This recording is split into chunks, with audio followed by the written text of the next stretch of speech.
자, 원산지 규정은 뭐 좀 어려운 내용이라 지난주 좀 내용이 좀 쉬웠죠. 그래서 요번에 이제 원산지 규정부터 하고 다음 주에 이제 원산지 증명, 원산지 검증, 원산지 표시 뭐 이런 내용들 학습할 생각입니다.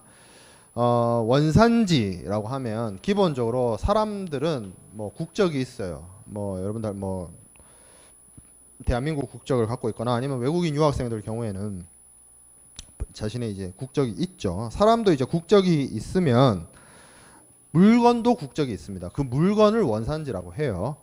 오리진, 컨트리 오브 오리진이라고 하는데 이 원산지가 물품의 원산지가 왜 중요하냐면 국제 무역에서 여러 가지 제도적으로 어떤 뭐 특혜나 이런 것들을 적용하는 데 있어서 그 원산지를 기준으로 하기 때문에 매우 중요합니다. 그래서 이제 보통 원산지 규정이라고 하면 다양한 제도와 법과 법률이 이 원산지 규정에 해당되어질 수가 있습니다. 그래서 원산지를 판정하는 절차부터 시작을 해서 원산지에 대한 뭐 증명이나 검사 여러 가지들이 원산지 규정이라는 것에 들어가게 되는 거죠. 보통 원산지 규정은 특혜 원산지 규정하고 비특혜 원산지 규정으로 나뉩니다. 그래서 특혜 원산지 규정은 말 그대로 특혜를 제공해 주기 위한 원산지 규정이죠. 그럼 그 특혜란 건 보통 무엇을 말하느냐? 수입 물품에 부과하는 관세와 같은 FTA나 WTO 협정 혹은 무역 협정 혹은 여기서 나와 있는 GSP, GSTP 나와 있는데 저거는 뭐냐면 개발도상국에 대해서 그 나라를 수출 그러니까 그 나라를 원산지로 하는 물품에 대해서 다른 나라에서 수입되는 물품보다 낮은 관세를 적용하도록 하는 일종의 특혜 제도예요. 개도국의 어떤 경제 성장과 발전을 좀 돕기 위한 그런 제도들인데 그것도 결국에는 그 나라를 원산지로 하는 물품에 대해서만 적용하기 때문에 이런 특혜를 제공해주는 원산지 제도가 있고요. 비특혜 원산지 규정은 말 그대로 특혜를 제공해주진 않지만 그 물품의 원산지를 구분할 필요가 있는 것들이에요. 보통 무역 구제 제도에서 얘기하고 있는 뭐 덤핑 방지 관세라든지 상계 관세라든지 뭐 수입 수량 제한 조치 아니면 뭐 세이프 가드 뭐 긴급 관세 뭐 이런 것들 아니면 뭐 원산지 표시 원산지와 관련된 여러 가지 제도들 아니면 수입 커터 뭐 이런 것들 이런 것들의 기준도 제도 적용의 기준도 그 물품의 원산지가 어디냐를 놓고 이야기를 합니다. 예를 들어서 덤핑 방지 관세다라고 하면 그 나라에 그 어떤 특정 물품 이렇게 해가지고 관세가 부과되거든요. 그러니까 그 나라 물품인지가 중요하기 때문에 그 나라 물품을 그 나라를 원산지로 하는지를 파악할 필요가 있고 규정을 해둘 필요가 있기 때문에 원산지는 매우 중요한 규정이다라는 거죠. 그래서 원산지 규정은 기본적으로 WTO 협정 하에 있습니다. WTO가 앞서 얘기했던 것처럼 세계무역기구의 이름이기도 하면서 그 세계무역기구를 구성하는 데 있어서 WTO 협정이 있다라고 했는데 그 WTO 협정에 많은 내용들이 있지만 이 원산지와 관련된 원산지 규정도 두고 있어요. WTO 원산지 규정. 이게 기본적으로 원산지 규정의 어떻게 보면 모법이라고 할까요? 모델법이라고 할까요? 기본적인 규정입니다. 모델법이라고 하기도 좀 애매하네요. 왜? WTO 협정의 내용이 들어가 있으니까 이 규정이 적용이 되고 이제 이 WTO 규정하고 별도로 특혜를 제공해주기 위해 우리가 지난 시간에 배웠던 FTA 특혜 관세를 적용해주기 위해서 FTA 내에서도 FTA 원산지 규정을 두고 있어요. FTA가 우리가 지난 시간까지 봤던 게 총 15개의 FTA가 있습니다. 그러면 그 15개 FTA마다 각각 FTA 원산지 규정이 있어요. 그럼 최소 적용하는 원산지 규정이 15개가 넘는다는 얘기죠. 그렇게 많은 수의 원산지 규정이 있다.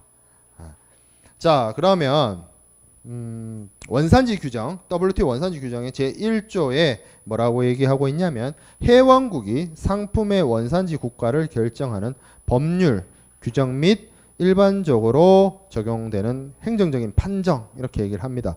그래서 원산지 규정에 대해서는 뭐 여러 가지 제도들이 이 안에 담겨져 있습니다. 첫 번째로 가장 중요한 거는 오늘 배우게 될 원산지 결정 기준, 원산지 판정 기준.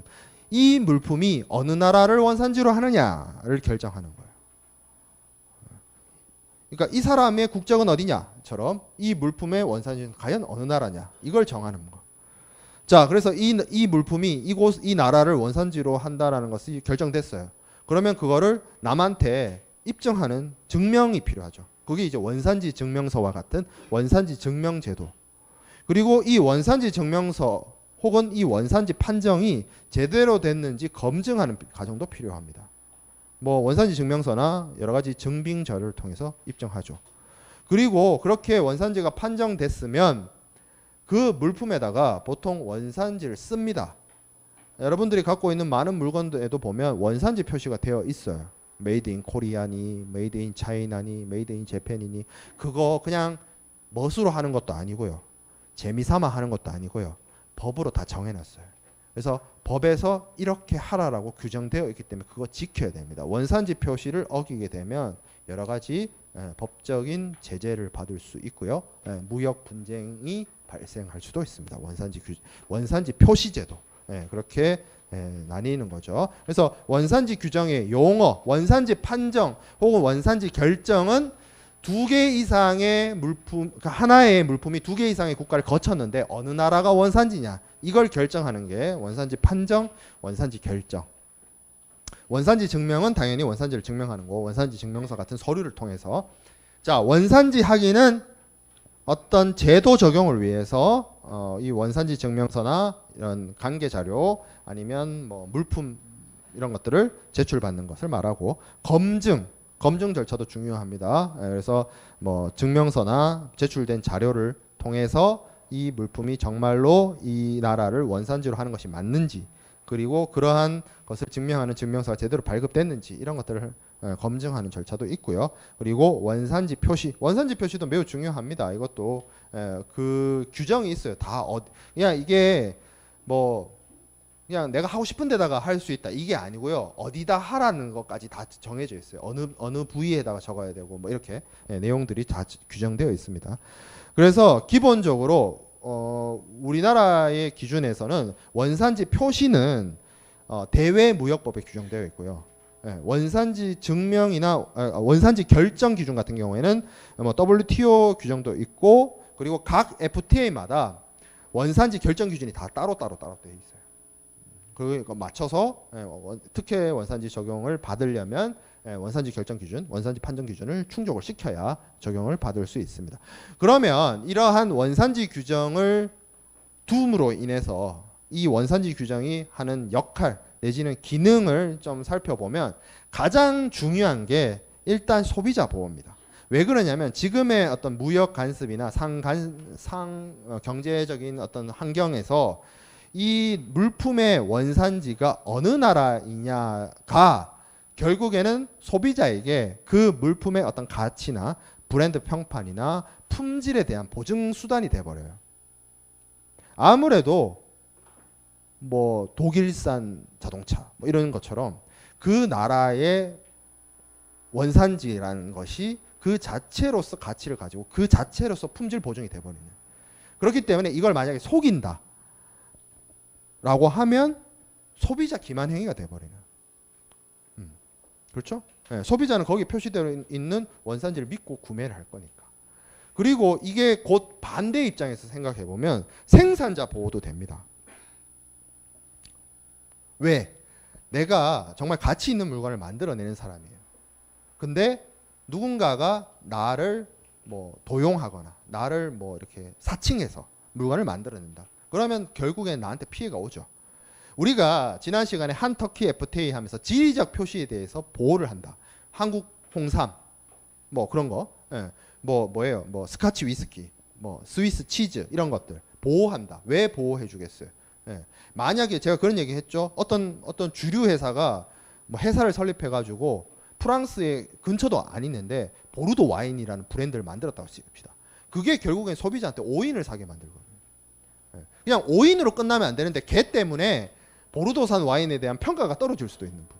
그러니까 생산자 보호적인 측면에서도 이 원산지 규정을 둠으로 인해서 지리적 보호라든지 그런 상품에 대한 어떤 품질 보호, 뭐 여러 가지 상업 상표권 뭐 이런 것들에 대한 보호가 필요하다.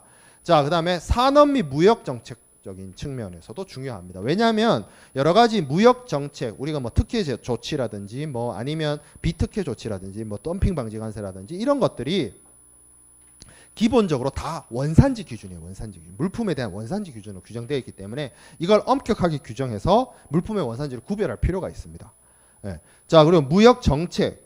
이제 FTA가 발효가 되면서 기본적으로 FTA를 체결한 국가들 간에는 어느 정도의 차이는 있지만 기본적으로 거의 대부분의 물품에 대한 관세가 인하되거나 아니면 관세가 이제 무세 0%로 이제 내려가는 것으로서 이제 보이게 되는데, 이게 이제 쉽게 말하면 관세 장벽, 일종의 국제 간의 물품 이동에 있어서의 어떤 관세 장벽이 사라지게 되는 거죠. 그런데 원산지 규정을 둠으로 인해서 일종의 새로운 무역 장벽 역할을 해줄 수가 있어요. 원산지 규정이라는 게 우리가 뒤에서 보게 되겠습니다만 이 원산지 규정을 충족시킨다는 게 생각보다 그렇게 쉬운 문제는 아닙니다. 간단한 문제는 아니에요. 그러면 그 원산지 규정을 충족시키기 위해서 여러 가지 뭐 물품의 스펙이나 물품의 어떤 여러 가지 어떤 프로세스 자체를 바꿔야 되는 수도 생깁니다. 예, 그러면 비용이 발생할 것이고 그로 인해서 아니면 뭐 절차적인 문제가 발생할 수도 있고 하기 때문에 그거 자체가 수출입을 하는 사람의 입장에서는 장벽 역할을 한다는 거죠. 무역 장벽, 새로운 무역 장벽이 될 수 있다. 자, 그 다음에 보건 위생 및 자연환경 보호, 이런 측면에 있어서도 원산지 규정이 중요합니다. 예를 들어서 후쿠시마산 뭐 수산물이라든지 뭐 그런 식으로 원산지를 따져볼 필요 있죠. 그리고 자연환경 보호적인 측면에서 이런 게 있어요. 예를 들어서 수출입이 국제적으로 금지되는 품목이 있습니다. 뭐 어떤 거? 뭐 멸종 위기종 동물들, 그런 것들. 그거 뭐 무역을 한다든지 하면 안 되겠죠. 네, 그래서 이게 추적을 합니다. 어느 나라에서 왔는지 다 추적해요. 네, 대표적으로 뭐가 있어요? 고래라든지 뭐 코끼리, 코뿔소, 뿔, 상아, 이거 코끼리 뿔을 수입하고 싶다. 인공 상아 말고, 당구공 만들려고 인공 상아 말고 나는 진짜 상아로 당구공을 만들겠어. 야무진 생각이지만 실현할 수가 없어요. 예, 지금 현재 시스템상으로. 예, 멸종 위기종이죠. 다 보호돼야 됩니다. 예, 그런 것들 막는 거죠. 제도적으로 원산지 규정 이런 것들을 통해서. 자, 그리고 최약국 간, FTA 같은 협정의 최약국 간의 무역 확대를 위해서 이런 원산지 규정이 필요합니다. 뭘 막기 위해서? 무임승차를 막기 위해서. 보통 협정을 체결하면 그 협정으로 맺어지는 나라들, 협정국 내지는 최약국 아니면 영내국. 영내국이란 건 뭐예요? 이 무역 협정 안에, 이 지역 안에, 엮이는 안에 안쪽으로 들어와 있는 나라들이죠. 그럼 한미 FTA면 영내국이라고 그러면 뭐예요? 한국하고 미국이죠. 그러면 반대되는 개념은 역외 국가라고 해요. 그럼 한미 FTA의 역외 국가는 한국과 미국을 제외한 모든 나라가 역외 국가죠. 네. 그래서 이 원산지 규정을 통해서 특혜 제도를 줌으로써, 특혜 관세를 줌으로써 영내국 간의 무역을 활성화시키는 거죠. 그리고 역외 물품한테는 차별을 두는 거죠. 원산지 규정을 통해서 차별을 둬서 관세를 부과하는. 네. 이걸 바탕으로 FTA가 말하는 무역 창출 효과 내지는 무역 전환 효과, 이런 것들이 나타나게 됩니다. 무역 창출 효과는 기본적으로 없던 무역이 생겨나는 게 무역 창출 효과고요. 사실 이거는 그렇게 드러나지 않고 있다 하더라도 좀 미미해요. 근데 무역 전환 효과는 많이 발생해요. 무역 전환 효과라는 건 뭐냐면, 예를 들어서 기존에 거래선이 있는데 A라는 나라하고 거래를 하다가 B라는 나라하고 내가 FTA를 체결했어요. 근데 B라는 나라에서도 A라는 나라에서 수입해오던 물건을 수입해 올 수 있어요. 그러면 기존의 거래선을 A국에서 B국으로 바꾸게 됩니다. 왜? A는 FTA가 체결 안 돼 있고 B는 FTA가 체결되어 있으면 그 무역 전환을 통해서 어떤 효과를 바라볼 수 있냐? 관세 인하 효과를 바라볼 수 있잖아요. 그런 것들이 무역 전환 효과입니다. 그게 FTA 효과예요. FTA 효과. 그런 것들이 나타나게 된다. 원산지 규정을 통해서 원산지 규정이 있음으로 인해서. 자, 그래서 이러한 FTA를 통한 뭐 특혜 원산지, 특혜 관세 제도 이런 것들이 적용이 되려면 기본적으로 모든 물품에 대해서 적용하는 것이 아니라 원산지 상품에 대해서 적용을 합니다. 한미 FTA라고 해서 한국에서 미국으로 수출되는 모든 물품에, 미국에서 한국으로 수출되는 모든 물품에 한미 FTA를 적용하는 게 아니에요. 원산지 상품이어야 합니다. 메이드 인 코리아여야 하고요. 메이드 인 USA여야 해요. 한중 FTA도 마찬가지. 메이드 인 차이나여야 하고 메이드 인 코리아여야만 한중 FTA를 적용받을 수 있는 거예요. 다른 물건은 안 돼요. 한국에서 중국으로 수출되는 물동량 중에 메이드 인 코리아가 아닌 게 훨씬 많아요. 생각보다. 그러니까 이게 물리적인 이유로든 법제적인 이유로든 중국으로 들어가는 물건, 우리나라에서 중국으로 들어가는 물건 중에 메이드 인 코리아가 아니라 우리나라를 중간에 거쳐가지고 미국이나 일본에서 들어온 물건이 우리나라를 이게 물류 시스템 쪽으로 이렇게 거쳐서 들어가는 경우도 많아요. 그런 경우. 그러니까 한국에서 중국으로 수출되는 모든 물품이 한중 FTA 적용 대상이냐? 안 그렇다는 거야.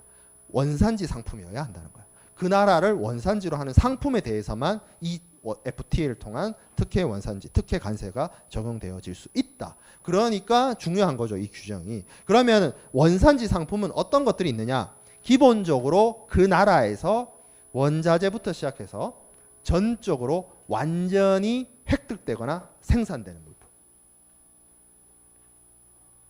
아니면 그 나라에서 만들어진 재료 가지고 그 나라에서 전적으로 생산된 물품. 이거는 뭐 크게 문제가 없죠. 그 나라에서 만들어진 물건이거나 아니면 그 나라에서 만들어진 부품이나 원자재를 가지고 만든 제품이니까 그 나라가 원산지인 거는 뭐 불보듯 뻔한 건데 이건 이견이 없죠, 이런 거는. 근데 문제가 뭐냐면 지금의 국제무역 환경, 경영 환경이라는 게 어떤 물건이 순수하게 100% 그 나라에서만 완전히 완성된다는 물품이 드물어요. 2개 이상의 국가가 관여하는 물건들이 엄청 많습니다. 특히 우리나라가 주로 생산하는 물품들, 원자재를 국내에서 조달하지 못해서 해외에서 원자재를 조달하는 물품들이 너무 많습니다. 그래서 우리가 대표적으로 가공무역 국가이기 때문에 그래요. 그러면 이 물품이 최종적인 완성이 이루어지기까지 거치는 나라가 2나라 이상이 되면 이제 문제가 되는 거예요. 그거를 이제 여기 원산지 상품에 대해서 3가지 얘기하고 있죠. 그 나라에서 전적으로 완전히 획득되거나 생산되는 거, 아니면 그 원산지 재료를 갖고 전적으로 생산하는 거, 이거는 문제 없다 그랬죠. 근데 3번째, 비원산지 재료를 사용해서 그 나라에서 만들어진 물품. 우리나라에서 부품이 안 나오고 원자료가 안 나와서 다른 나라에서 가져와가지고 우리나라 안에서 제조 가공한 물품, 이거는 그 원자재나 부품을 사온 나라가 원산지인지 우리나라가 원산지인지가 이제 이슈가 되는 거예요. 그것 때문에 이제 머리가 아파지는 거예요. 그래서 앞에 2 경우는 완전 생산품이라고 합니다. 완전 생산품.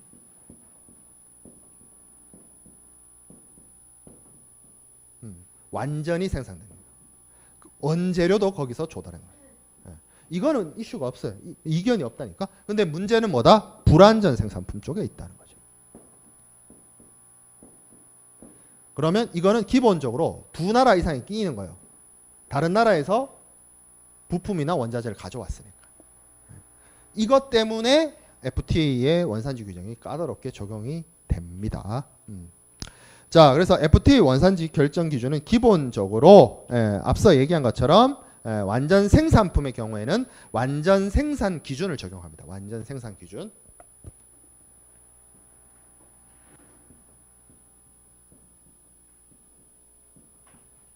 그러나 불완전 생산품의 경우에는 조금 문제가 있을 수 있죠. 그래서 여기에 적용되는 기준을 실질적 변형 기준.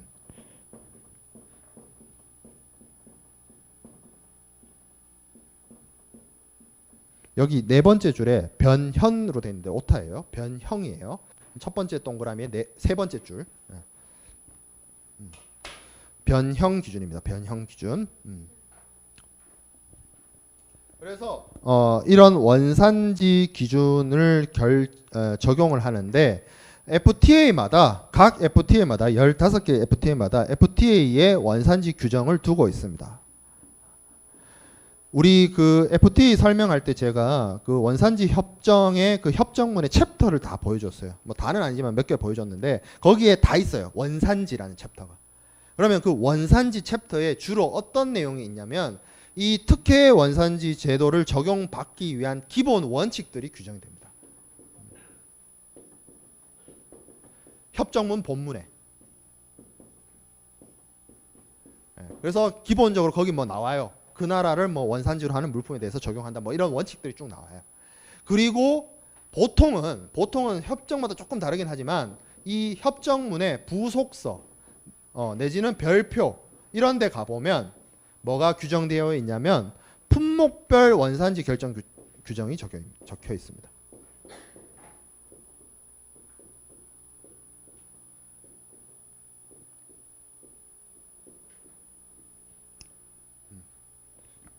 그거를 PSR이라고 합니다. Product Specific Rules 해가지고 PSR이라고. 그러면 PSR은 뭐냐면 우리가 지난 시간에 간략하게 얘기했던 HS 시스템 있죠.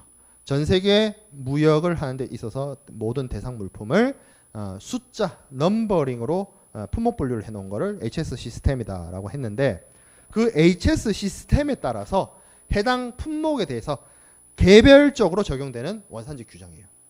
그래서 FTA 특혜를 적용받으려면 기본적으로 그 FTA의 원산지 규정의 기본 원칙을 지키면서 그 물품이 뭐 어떤 특정 물품이면 그 물품에 해당되는 품목별 원산지 결정 기준이 있어요. 요거 충족시키면 특혜 관세 적용받을 수 있습니다. 네. 그래서 보통 시스템이 이렇게 이원화되어 있어요. 이원화.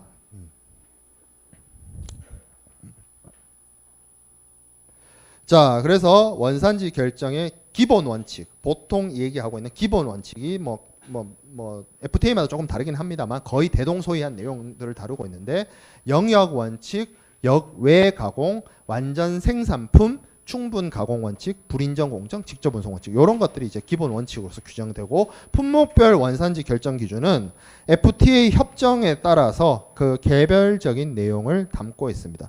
상황에 따라서는요. 어떤 경우에 동일한 물품에 대해서 15개 FTA의 원산지 결정 기준, 품목별 원산지 결정 기준이 다 다른 경우도 있어요. 물론 15개가 다 다르다 이렇진 않아요. 그 약간 유사하거나 비슷하거나 동일한 내용을 담고 있는 경우도 있는데 기본적으로 그건 다 확인이 필요한 겁니다. FTA가 15개가 넘어가니까. 자, 그래서 한번 예시를 한번 볼게요.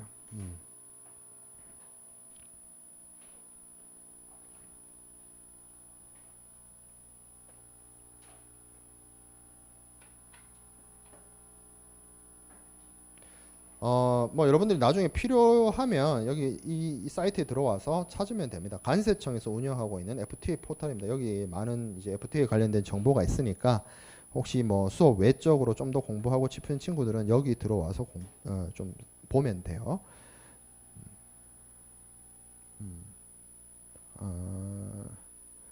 여기 말고 여기는 여기고 FTA 포털 말고 또 관세청.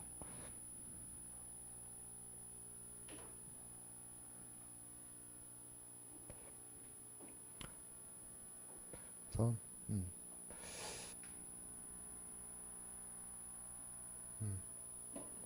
이 사이트를 왜 이렇게 나눠놨는지 모르겠는데 아무튼 그래요. 사이트 URL이 같은데 좀 달라요. 왜 그렇게 해놨는지 모르겠어요. 내가 관세청 쪽이 담당자가 아니기 때문에 모르겠는데 자, 여기 보면 HS 코드가 나옵니다. HS 코드란 게 이렇게 생겼어요. 그러니까 이게 지금 숫자 넘버링으로 물품을 쭉 분류해 놓은 겁니다. 그래서 어떤 특정한 품목에 대해서 이렇게 찾으면 돼요. 자, 예를 들어서 커피 있습니다. 커피. 제가 지금 커피가 땡기기 때문에. 자, 그러면 여기 지금 커피나 차 요런 것들 여기 뭐 차, 이 차는 녹차 말이에요. 녹차. 그리고 후추, 뭐 바닐라. 이 성격이 좀 비슷한 애들이 이렇게 같이 묶여 있어요. 커피는 0901입니다. 0901 안에 들어가면 또 세부적으로 분류가 돼요. 그래서 여기 보면 0901, 여기 앞에 네 자리가 동일하죠. 0901. 그리고 여기 중간에 숫자가 하나만 적혀 있는 경우가 있는데 하나만 적힌 거는 뒷자리가 여섯 번째 자리가 0이라서 D를 생략해 놓은 거예요. 여기 두 자리, 네 자리, 두 자리. 그러니까 총 여섯 자리가 글로벌 스탠다드입니다. WCO에서 만든 HS 시스템이라는 게 요 앞에 여섯 자리를 말해요. 그리고 요 뒤에 네 자리가 붙습니다. 2000. 요 네 자리는요. 우리나라가 통계 목적상으로 자체적으로 부여한 번호예요. 이건 HSK라고 합니다. 코리아를 붙여서. 이거는 나라마다 뒤에 오는 네 자리를 여섯 자리 부여한 나라도 있고요. 아니면 두 자리만 부여한 나라도 있어요. 그건 나라마다 달라요. 그러나 앞에 여섯 자리는 세계 공용입니다. 자, 그러면 0901이 커피예요. 0901에 커피가 분류돼요. 그럼 그 커피 안에 커피의 성질이나 커피의 가공 정도에 따라서 또 세분화적으로 나뉩니다. 여기 쭉 보면 커피를 안 볶은 거. 안 볶은 거가 090110이에요. 그런데 커피를 로스팅을 하잖아요. 그러면 요 앞에 다섯 번째 자리가 바뀝니다. 09012로 바뀌어요. 09011로 해서 그러니까 다섯 번째 자리가 1 그리고 여섯 번째 자리는 어떤 숫자가 오든지 간에 그거는 안 볶은 커피고 09012가 오면 거기서부터 로스팅 커피예요. 그런 다음에 뒤에 가보면 09019가 있죠. 얘네는 기타, 커피 대용물. 커피 대용물도 있습니까? 커피 껍질, 뭐 이런 거 있죠. 부산물, 뭐 이런 것들. 이런 거는 보통 이제 뒷번호 9가 나와요. 그러면 크게 09011이 있고 09012가 있고 09019가 있는 거죠. 다섯 번째 자리까지 쳤을 때 이렇게 세분화되는 겁니다. 그러니까 커피가 이렇게 분류되듯이 전 세계 교역이 되는 모든 물품이 이런 식으로 넘버링을 매겨서 분류해 놓은 체계 시스템이 HS 코드인 거예요. 자, 그래서 여기 보면 뭐 카페인을 제거하지 않은 것 있습니다. 카페인, 커피 볶은 것. 그런데 보통 카페인을 제거를 안 하죠. 커피를 마시는데 카페인을 제거하면 그거 왜 마실까요? 그죠? 090122를 봅시다. 카페인을 제거하지 않은 볶은 커피예요. 그러면 그 카페인을 제거하지 않은 볶은 커피의 HS 코드가 뭐다? 0901210000이에요. 그러니까 우리말로는 카페인을 제거하지 않은 볶은 커피 이렇게 얘기해야 되고 영어로는 뭐예요? 뭐 로스티드 뭐 커피 이렇게 얘기해야 되잖아. 그러니까 그 필요 없이 그냥 숫자로 얘기하면 미국 사람이든 중국 사람이든 일본 사람이든 한국 사람이든 똑같은 물건을 얘기하는 거라니까. HS 코드는 세계 공용이니까. 그겁니다. 그러니까 얼마나 간편하고 편리하고 좋은 시스템이에요. 그래서 HS 이 시스템을 뭐 여러분들이 알다시피 뭐 간세사들이나 뭐 아니면 간세청에서 수입을 할 때 간세 부과의 기준 아니면 어떤 여러 가지 품목과 관련된 수출입 공고 기준으로 이 HS 코드를 사용을 하고요. 그리고 우리나라가 무역 통계를 잡을 때도 이 HS 기준으로 다 해요. 왜? 수출입 신고를 다 이 HS 코드로 하니까. 그리고 FTA의 품목별 원산지 규정도 이 HS 코드 기준으로 다 되어 있어요. 세계 공용이니까. 자, 그러면 여기 보면 이 카페인을 제거하지 않은 볶은 커피에 적용되는 세율이 나옵니다. 이 밑에 간세청에 들어가 보면 이 정보가 딱 나와요. 1번 A가 기본 세율입니다. 기본 세율. 그리고 C가 WTO 협정 세율이에요. 여기 이제 커피는 뭐 잠정 세율 이런 게 없는데, 그리고 FAS1, FAU1 뭐 쭉쭉쭉 나오는데 이거는 각 FTA에 적용되는 협정 세율입니다. 한 아세안, 한 호주, 한 캐나다, 한 칠레, 한 중국 15개 다 있어요. 쭉쭉쭉쭉쭉쭉쭉쭉. 북한산까지 따로 있어요. 북한산은 왜 그러냐면 이게 북한이라는 나라의 어떤 그 헌법적 지위가 조금 상이해서 문제가 있어요. 왜냐하면 우리나라 법 체계로는 북한은 나라가 아니에요. 근데 그러니까 우리나라의 영토를 한반도라고 규정하잖아. 예. 북한하고 우리하고 국경이 없어요. 휴전선이지. 거긴 휴전선이지 국경이 아니에요. 그러니까 애매해요. 지위가. 그래서 이 문제를 해결하기 위해서 남북한 경제 교류에 관한 법률이라고 따로 법률을 만들었어요. 거기서 그 법에 의해서 남북한에 교류되는 물품에 대해서 지금 관세 이런 거 지금 빵 풀어줘. 예, 이런 식으로 특혜를 적용하고 있습니다. 그거는 이제 별도의 문제고 그 위에 있는 15개 FTA가 개별적인 세율이 적용이 되는 겁니다.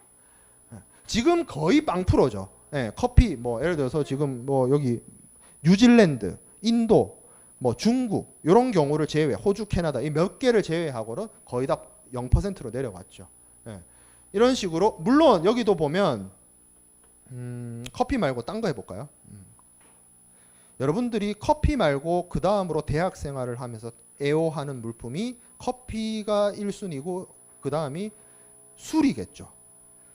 예, 그죠? 술. 그럼 술이 어디에 분류되냐면 술은 기본적으로 22류에 분류되는데 앞에 숫자가 22예요. 그래서 여기 들어가 보면 물, 마시는 물, 그 다음에 음료수, 콜라 이런 거 있죠. 콜라 이런 거. 그 다음에 맥주, 그 다음에 포도주, 그 다음에 발효주, 그 다음에 증류주가 여기 분류돼요. 2208에. 소주는 뭡니까? 맥주입니까? 포도주입니까? 발효주입니까? 증류주입니까? 똑똑하네요. 모르는 사람도 있어요. 여기 가보면 증류주가 쭉 분류됩니다. 꼬냑, 위스키, 럼, 진, 보드카 다 있죠. 증류주 종류 다 있죠. 뭐 있어요? 여기 소주가 있습니다. 그래서 소주의 HS 3번은 HS 번호는 2208904000번이에요. 4000. 220890이에요. 들어가 보면 다른 물품도 이렇게 영어 명칭이 쭉 나오잖아요. 영어 명칭 쭉 나오죠. 근데 소주는 영어도 소주입니다. 소주. 그래서 여기 보면 뒤에 동그라미 쳐가지고 K 붙었죠. 요거는 이게 이 말 자체가 한국어 어원이라는 걸 있어요. 뭐 김치라든지 뭐 그런 거 있죠. 이런 거 이렇게 다 표시내놨어요. 자, 그러니까 이게 글로벌 스탠다드인 거죠. 여기 기준이 소주. 그래서 소주 보면 기본적으로 세율이 30%. 기본 세율이. 그리고 FTA마다 세율이 쭉 나옵니다. 쭉 나오죠. 보면 한중 FTA 세율이 좀 높아요. 24%예요. 근데 우리가 지난 시간에 그 얘기를 했어요. 한중 FTA가 보면 다른 FTA보다는 이 관세 양어가 조금 늦다. 그래서 20년 동안 선형 구조로 매년 조금씩 관세를 낮춰가기로 돼 있다라고 했죠. 이게 지금 여기 커서 갖다 댄 거 보면 24%에 난 다음에 2008년 1월 1일부터 2008년 12월 31일까지 돼 있죠. 요거 2019년으로 넘어가면 줍니다. 쭉쭉쭉쭉 줄여요. 다른 물품도 그렇고. 그런 식으로 시스템이 구축되어 있다는 겁니다. 자, 그래서 이런 식으로 FTA에 적용되는 품목이 HS 코드고 그 HS 코드가 전형적으로 이렇게 물품을 다 분류하고 있으면 그리고 거기에 대해서 적용되는 세율이 FTA마다 다 다른 거예요. 여러분들 눈으로 봤죠? 자, 그러면 다시 원산지 기준에 대해서 봅시다. 원산지 기준이 여기 되어 있습니다. PSR 나와 있죠. 홈페이지에. 그래서 우리가 체결하고 있는 15개의 전체 FTA의 원산지 규정을 얘기를 하고 있어요. 그러면 커피 봅시다. 커피. 다시 커피를 보자고. 미국이 커피 생산 잘 안 하죠. 콜롬비아 가볼게요. 콜롬비아가 맨 마지막 FTA니까. 커피에 똑같이 여기 커피로 가보면 쭉 분류됩니다. 그리고 우리가 아까 얘기했죠. 090121이 뭐예요? 이거는 안 뽑은 거고 0901에 맞지? 21이 맞지? 내가 헷갈렸네. 0901이 안 볶은 커피 09012가 볶은 거였죠. 그 중에서 21이 카페인 제거하지 않은 것. 그래서 앞에서 여러분들이 제일 처음에 봤던 게 090121이에요. 카페인을 제거하지 않은 볶은 커피. 근데 여기 보면 원산지 기준 해가지고 영어 무슨 말이 적혀 있어요. 뭐라고 되어 있냐? 제9류에 해당되는 모든 재료는 제약 당사국에서 완전 생산된 것. 이게 뭐죠? 이 09011의 품목별 원산지 결정 기준이고요. 그리고 이 안에 담고 있는 내용 있죠. 뭐라고 얘기하고 있어요? 최약 당사국이 어디예요? 한 콜롬비아 FTA의 최약 당사국이 어디예요? 한국하고 콜롬비아죠. 그러니까 한 콜롬비아 FTA의 특혜 관세를 적용받기 위해서는 뭐 하라는 얘기예요? 카페인을 제거하지 않은 볶은 커피를 특혜 관세 적용받으려면 그 나라에서 완전히 생산하라는 거죠. 뭐를? 커피를. 그럼 콜롬비아에서 100% 재배해가지고 수확해서 말려가지고 뭐까지 해야 된다? 로스팅까지 해가지고 해야 된다. 완전히 그 나라에서 생산해야 된다. 이런 식으로 규정되어 있는 겁니다. 아까 소주 봤으니까 소주도 한번 볼까요? 어느 나라의 FTA 기준을 볼까요? 우리나라 소주가 어디에서 인기가 있을까요? 이 나라들 중에. 미국? 미국 사람들 소주 먹나? 터키? 형제의 나라 터키 한번 봅시다. 자, 터키. 터키의 이거 공구류죠. 요거를 잠깐만.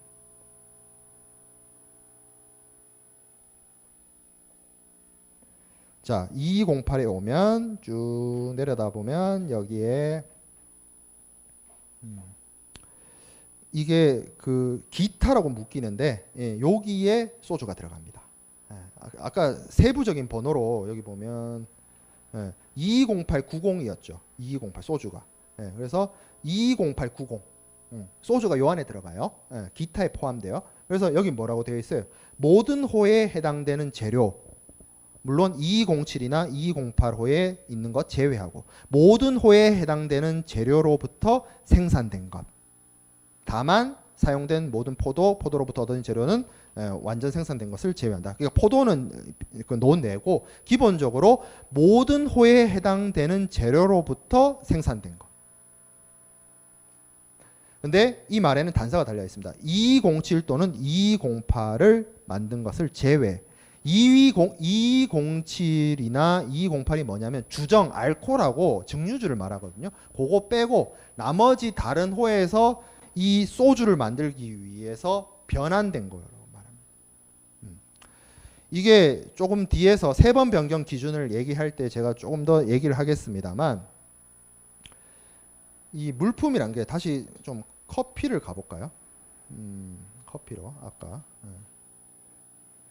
왜 커피를 얘기하느냐? 아무래도 이런 먹는 물품들이 여러분한테 좀 쉽게 와닿기 때문에 제가 여기서 지금 무슨 화학 제품 얘기하고 있고 기계 제품 얘기하고 있으면 확 안 와닿아요. 여러분들이 체감하는 게. 자, 커피 다시 가볼게요. 그러면 커피에 지금 보면 0901에 가보면 여기 좀 순서가 나와 있었어요.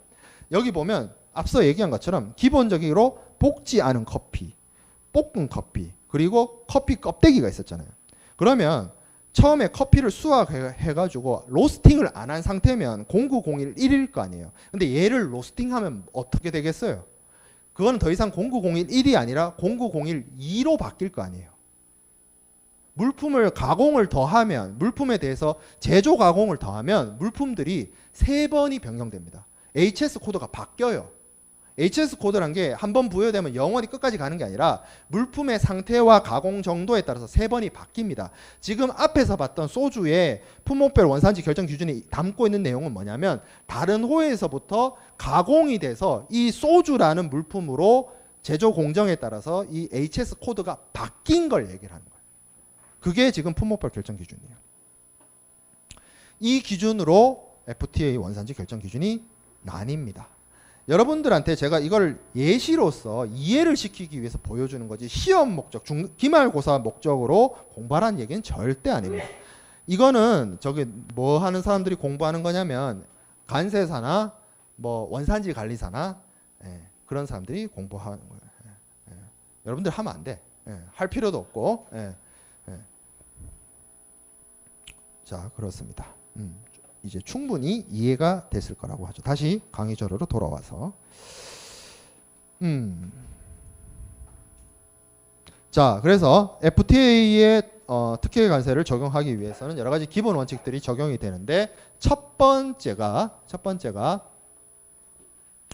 영역 원칙입니다. 영역 원칙.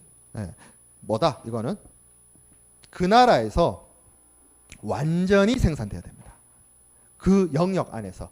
이 영역이라고 하는 거는 그 나라의 어떤 영토 내지는 영해, 영공 뭐 이런 개념들이 다 포함이 돼요. 그 안에서 만들어야 된다는 거죠. 메이드 인 코리아인데 그 물품이 일본에서 만들어졌어요. 있을 수 없는 일이죠. 메이드 인 차이나인데 뭐 인도에서 만들었어요. 있을 수 없는 일이에요. 그 영역 안에서 만들어져야 된다. 이게 원칙입니다. 이걸 다른 말로 역외 생산 금지 원칙이라고 하기도 합니다. 그러나 예외가 있을 수 있습니다. 예외가. 이거 이제 역외 가공이라고 하는데 역외 가공. 이거는 뭐냐면 그 나라 안에서 만들어지지 않은 물품에 대해서 원산지를 인정하는 것을 역외 가공이라고 합니다. 예외적으로 인정합니다. 이거를 OP, Outward Processing이라고 합니다. 역외 가공. 그리고 요 비슷한 건데 조금 개념은 다른 ISI라는 게 있습니다. 요거는 뭐냐면 원산지하고는 좀 상관없이 그 나라에서 수출되면 그 나라에서 수출됐다는 거 그거 조건만으로 특혜를 제공하는 경우. 그거를 ISI 방식이에요. 왜냐면 ISI 방식은 우리가 생각했던 제가 계속 설명했던 원산지 규정상 조금 생소하죠. 좀 이상하죠. 그래서 이건 굉장히 많이 적용 안 됩니다. 한 싱가포르 FTA 정도에서 적용이 되는 거고 기본적으로는 역내에서 생산을 하는데 역외에서 가공되는 물품에 대해서는 한정적으로 FTA 특혜를 적용한다. 그러면 우리나라의 경우에는 어떤 경우? 우리나라가 체결한 FTA는 개성공단 물품이 이슈가 됩니다.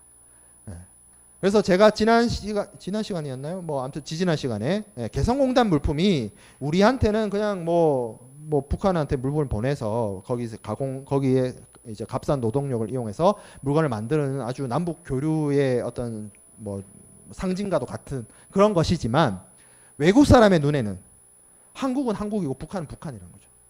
절대 개성공단 물품은 메이드 인 DPRK입니다. 그렇잖아요. 그죠?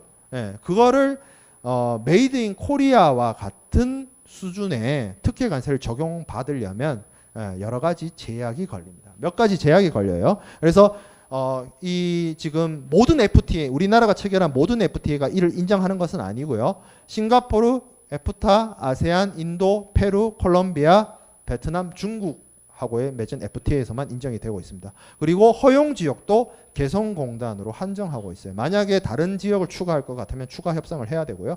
품목도 개성공단에서 만들 수 있는 모든 물품을 대상으로 하지 않습니다. FTA마다 조금 다른데 품목을 정해요. 이거. 뭐 당연히 이제 실제로 우리나라 기업들이 그 개성공단에서 생산했던 물품을 기준으로 협상을 했겠죠. 그리고 모든 물품을 다 해주는 것이 아니라 이 조건이 달려 있습니다. 어떤 조건이 달려 있냐? 비원산지 투입 요소의 총가치라는 조건이 달려 있어요. 앞서 설명했던 것처럼 FTA 협상에서 원산지는 보통 어딜 말하겠어요? 협정 체약국이죠. 역내 국가를 말하는 거고 비원산지라고 말하는 거는 역외 국가를 말합니다. 그러면 지금 이 말은 뭐냐면 북한에서 생산을 했을 때 이 물품의 최종적인 물품의 북한산이 차지하는 부가가치 비율을 말해요. 1,000원짜리 물건이었는데 여기서 북한에서 창출된 부가가치가 얼마냐 이거예요. 그걸 얼마를 초과하지 않아야 된다? 40%를 초과하면 안 됩니다. 그러니까 1,000원짜리 물건이라고 치면 북한에서 생산된 창출된 가치가 있을 거 아니야. 노동 조립을 했다든지 뭐 생산을 했다든지 그게 전체 물품의 40% 그러니까 400원을 넘기면 안 돼요. 그러니까 이 기준을 충족시키려면 뭐 해야 돼요? 우리나라에서 차라리 모든 부품 원자재를 다 해가지고 저쪽으로 보내서 가공, 조립 이거 해가지고 다시 가져오는 경우 이게 되는 거죠. 이렇게 해서 수출하면 특혜 원산지 적용을 받을 수 있습니다. 근데 착각하면 안 되는 게 이렇게 해서 다른 나라에 수출하잖아요. 절대 메이드 인 코리아라고 쓰면 안 돼요. 이 개성공단 생산품은요. 메이드 인 DPRK입니다. 근데 메이드 인 DPRK인데 어떻게 한다? 몇 가지 품목에 한해서 메이드 인 코리아처럼 한국과의 FTA 협정을 통한 특혜 관세를 적용해 준다는 거죠. 그런 그런 시스템이에요. 자, 그리고 이게 뭐 저기 오른쪽에 미국, EU, 터키, 호주, 캐나다, 뉴질랜드는 인정하지 않습니다. 저 FTA에서는 뭐라고 되어 있냐면 한반도 역외 가공 지역위원회를 설치하고 나중에 이야기해보자. FTA에서 제가 지난 시간까지 그 FTA 개별 FTA 조항에 대해서 쭉 설명을 하면서 여러분들이 센스가 있다면 눈치를 챘을 거예요. 나중에 이야기해보자는 뭘 의미한다? 양국의 의견이 합치되지 않았다는 뜻입니다. 그러니까 그거는 우리가 나중에 좀 이야기해보고 너랑 나랑 마음이 맞는 것만 발효하자. FTA 체결하자. 그거예요. 그래서 저 한반도 여객가공위원회를 통해서 차후에 인정된 것도 없고요. 물론 개성공단이 운영이 안 되고 있으니까 뭐 더 얘기할 건 없지만 그렇습니다. 자, 그다음에 완전 생산품. 완전 생산품은 앞서 얘기한 것처럼 그 나라에서 완전히 생산되거나 그 나라에서 생산된 원재료를 가지고 물건을 만들어야 FTA 적용을 받을 수 있다. 이건 원칙적인 부분이고 이 원칙의 예외로서 존재하는 게 실질 변형 기준입니다. 실질 변형 기준. 그래서 실질 변형 기준은 뒤에서 보겠습니다만 뭐 부가가치 기준이라든지 특정 공정 기준이라든지 세번 변경 기준이라든지 어떤 특정한 기준이 있어요. 그 기준을 충족시켜야 원산지로서 인정받을 수 있습니다. 두 나라 이상에서 가공이 이루어진 경우. 그래서 이 실질 변형 기준이라고 하는 것은 기본적으로 두 나라 이상이 개입이 되어 있으면 그 두 나라 중에 이 물품에 대해서 어떤 본질적인 특성을 부여하거나 아니면 실질적인 변형을 가했거나 뭐 실질적인 변형을 하는 최종적인 가공을 했거나 그 나라를 원산지로 하는 기준인데 그 기준을 세번 변경, 특정 공정, 부가가치 이런 식으로 나눠놨다는 거죠. 자, 그 다음에 충분 가공 원칙이라는 게 있습니다. 충분 가공 원칙. 이거는 FTA 특혜를 적용받으려면 그 원산지 국가에서 충분한 정도의 가공을 해야 된다. 그게 원칙입니다. 경미하거나 미미한 수준의 가공을 해서는 FTA 원산지로 인정받을 수 없다라는 겁니다. 예를 들어보면 일본에서 생산된 물품이 있어요. 일본에서 생산된 물품을 한국으로 가져옵니다. 그래서 한국에서 포장을 해요. 그럼 이게 메이드 인 코리아냐 메이드 인 재팬이냐? 당연히 메이드 인 재팬이죠. 포장하는 거 그거 뭐 어떻다고. 그러니까 핵심되는 물품의 본질적인 어떤 특성을 부여할 수 있는 생산, 가공, 제조 이걸 한 나라가 원산지가 돼야 되기 때문에 단순하게 경미한 작업을 하는 나라는 원산지가 될 수 없다. 그 기준입니다. 그러면 이렇게 단순하고 경미하고 미미한 공정과 가공은 무엇을 말하느냐? 그게 불인정 공정입니다. 인정할 수 없는 공정. 15가지 정도가 있습니다. FTA마다 조금 다른데 각 FTA마다 뭐 여러분들이 제가 뭐 전체 15개 FTA가 이런 규정이 있고 저런 규정이 있고 그걸 외우라는 거 아니에요. 저도 못 외워요. 이게 한 FTA가 저도 공부할 때 한 4-5개 정도 됐을 때는 외웠어요. 외운다는 게 뭐 이 제도는 여기 FTA 거고 이 제도는 저기 거고 뭐 이런 걸 외웠는데 이 FTA는 이런 제도들이 있고 이런 걸 다 외웠는데 어느 순간 저도 한 10개 FTA가 넘어가는 순간부터 못 외워요. 나이를 먹어서인지 FTA가 많아서인지는 모르겠어요. 어쨌든 못 외우겠어. 그래서 한 대충 조금 FTA마다 그 표현이나 내용들이 좀 다르긴 합니다만 한 15개 정도를 규정하고 있습니다. 첫 번째 뭐예요? 보관을 하기 위한 어떤 보존 작업.